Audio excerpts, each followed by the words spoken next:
viewers to Top 7 Tamil. இந்த வீடியோல வந்து நம்ம அமிலங்கள் பத்திர ஷார்ட்கட் தான் பார்க்க போறோம். அமிலம் பாத்தீங்கன்னா வந்து எல்லா எக்ஸாம்லயுமே கேட்பாங்க. சில அமிலம் கொடுத்து அது எந்த உணவுப் பொருள்ல இருக்கு அப்படின்னு சொல்லி பொறுத்துக டைப்ல கூட கொடுத்து கேட்குறாங்க. ஸோ அமிலங்கள் வந்து நம்ம எந்தெந்த அமிலம் எது எதுல இருக்கு அப்படின்னு சொல்லி நம்ம படிச்சுக்கணும். இது படிச்சனால நம்மளுக்கு வந்து குழப்பம். அதனால ஷார்ட்கட் வந்து நான் சொல்லித்தரேன். இதை வச்சு படிச்சிங்கன்னா வந்து உங்களுக்கு ஞாபகம் வச்சுக்கிறதுக்கு ஈஸியாக இருக்கும். ஃபர்ஸ்ட் பார்த்தீங்கன்னா எலுமிச்சையில் என்ன அமிலம் இருக்குது அப்படின்னு பார்த்தீங்கன்னா சிட்ரிக் அமிலம். ஓகேவா, இதை எப்படி ஷார்ட்டாக ஞாபகம் வச்சுக்கலாம் அப்படின்னா எலு சிட். ஓகேவா, எலுனா எந்திரி, சிட்டுனா உட்காரு.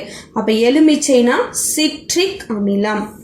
அடுத்து பார்த்தீங்கன்னா தயிர் லாக்டிக் அமிலம் அப்படின்னு கொடுத்துருக்காங்க. இது எப்படி ஞாபகம் வச்சுக்கலாம் அப்படின்னா தயிர் பாக்கெட் வந்து லாக் ஆகி வரும். ஸோ மூடி வரும், லாக் ஆகி வரும். தயிர்னா லாக்டிக் அமிலம்.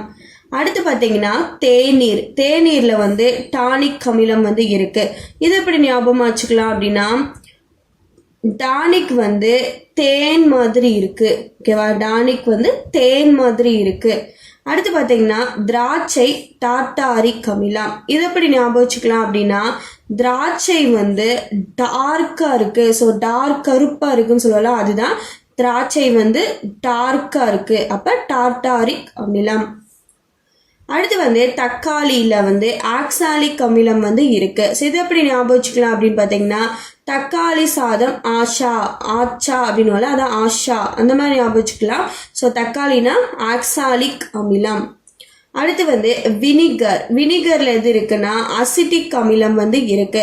ஸோ இது எப்படி ஞாபகம் வச்சுக்கலாம் அப்படின்னு பார்த்தீங்கன்னா வினிகர் சாப்பிட்டா அசிடிட்டி வரும். ஸோ அசிட்டி அப்படின்னு வச்சுக்கலாம். இன்னொன்று பார்த்தீங்கன்னா வினி வந்து அசிங்கமாக இருக்கா, ஸோ அதையும் வந்து வச்சுக்கலாம்.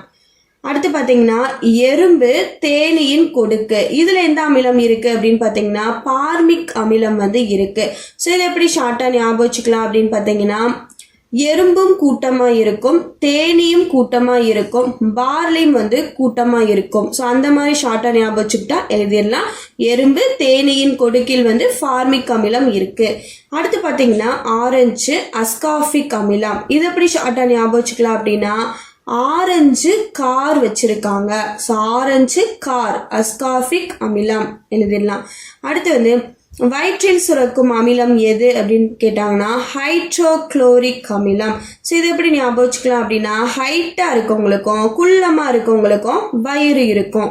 ஓகேவா, ஹைட்டாக இருக்கவங்களுக்கும் குள்ளமாக இருக்கவங்களுக்கும் வயிறு இருக்கும். இப்போ வயிற்றில் சுரக்கும் அமிலம் வந்து ஹைட்ரோக்ளோரிக் அமிலம். ஓகேவா, அடுத்து பார்த்தீங்கன்னா ஆப்பிள் எந்த அமிலம் இருக்குது அப்படின்னு பார்த்தீங்கன்னா மாலிக் அமிலம் வந்து இருக்குது. ஸோ இதை எப்படி ஞாபகமாக வச்சுக்கலாம் அப்படின்னா ஆப்பிள் மாலில் வந்து ஆப்பிள் இருக்குது.